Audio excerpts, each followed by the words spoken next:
You know that almost universal image we're handed for success. It's like this shiny treadmill. You study hard, step onto it, secure a good job, and just start running. Right, yeah. And you're promised that if you just run fast enough, eventually you'll reach financial freedom. Exactly. But then you look down and realize you're in the exact same spot.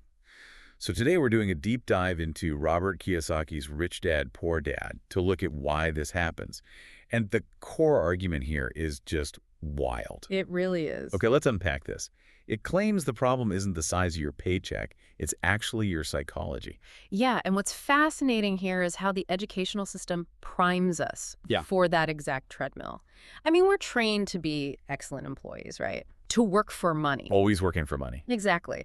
But we're almost never taught the systems needed to make money work for us. So what does this all mean for getting off the treadmill? Because if that's all we know, it requires adopting a completely alien mindset. It totally does. The notes frame this as the poor dad versus rich dad mentality. And the poor dad isn't necessarily broke. Right, they just value stability above all else, like get good grades, avoid risk, cling to that salary. Yeah, it's the illusion of safety. Whereas the rich dad path is about building an ecosystem. It's taking calculated risks to create multiple income sources. Which sounds great in theory. Oh, sure. But the real shift happens before you ever invest a dime. It happens in your internal monologue. Right, like the moment you see a price tag, the traditional instinct is just to say, I can't afford it. The statement is over, the brain shuts down, end of story. Which is a dead end. But if you just flip that to a question like, how can I afford it? You suddenly shift the brain into problem-solving mode. Wow, yeah. It forces creative thinking instead of immediate surrender. You Yeah. stop being a passive consumer and, start acting like a strategist. Exactly. And that problem-solving mindset leads directly into how the author redefines assets and liabilities, which is honestly where a lot of traditional financial planners get furious. Oh, they get so mad at this framework Yeah, because it throws standard accounting completely out the window. it really does. In this worldview, an asset is strictly something that puts money in your pocket, and a liability takes money out. Right, so we all know a car loan drains your pocket while a dividend stock fills it. But here's where it gets really interesting. Okay, lay it on me. Let's look at the math on how this behavioral psychology traps even high earners. Take two people, right?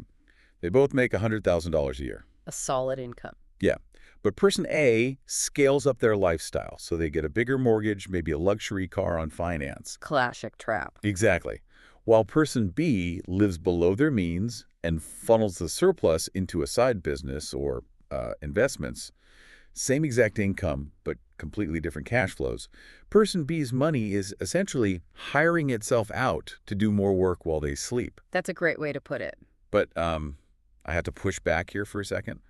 If I ask literally any certified accountant, my primary residence is absolutely an asset on my balance sheet. Oh, for sure. And if we connect this to the bigger picture, the critics completely agree with you. It doesn't match strict, verifiable accounting standards. Right. But the goal here isn't to prep you for a CPA exam. It's a behavioral framework.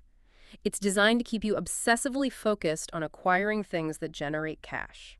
Rather than things that just drain it. Like a big house might have equity, but month to month, it's draining your cash flow for maintenance, taxes, and interest. Exactly. So I guess it's not about avoiding nice things forever. It's about ensuring you have productive assets, actually paying for those nice things. You hit the nail on the head. It's about shifting your identity from someone who just earns a living to someone who builds wealth.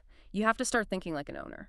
Ultimately, getting off that treadmill required a total shift in how you view every single dollar you earn. It's a complete paradigm shift. But before we wrap up this deep dive, there's an economic paradox here that I just can't stop thinking about. Oh, What's that? Well, this whole philosophy champions shifting from a reliant employee to an independent asset owner. right, it does, yeah. That's the core message.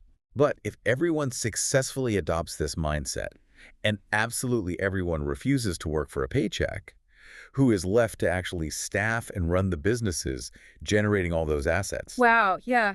That raises a really important question. It is quite the puzzle. Just a little something for you to chew on next time you step onto the treadmill.